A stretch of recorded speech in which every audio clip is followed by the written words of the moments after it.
Hi everyone, Laura Poulios with Dobler College Consulting. Well, it's May 1st, and so that brings us to the official close of the 2024-2025 application cycle. And while we really don't have any concrete data yet on final acceptance rates or anything like that, we are starting to get some ideas about what we've gleaned from this past application cycle.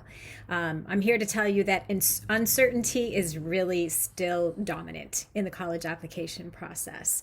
We have a lot of things in flux right now and are waiting to see how things are shaking out to be able to give our families concrete advice going into this next application season. But I can share with you a few insights. First, test optional is still prevalent, but starting to shift back. We're seeing an increase in schools that are requiring test scores or making it optional, but telling us that they are preferring test scores, SAT or ACT, within the application. So that's the first thing that we've seen.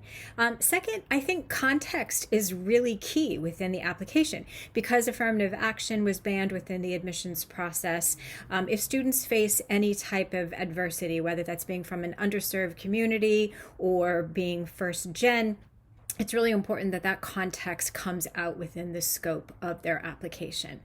Third, with all the increased economic uncertainty that our country is facing, we are still seeing colleges increase their total cost of attendance.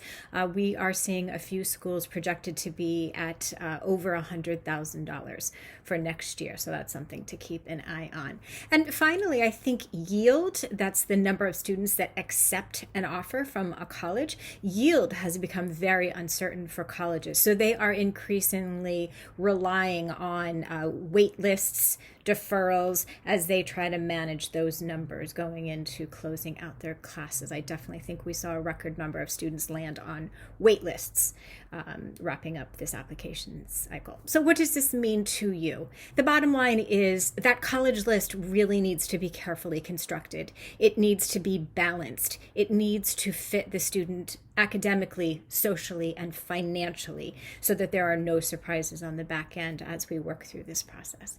If you have any questions, please contact your Dobler College Consulting advisor. Thanks.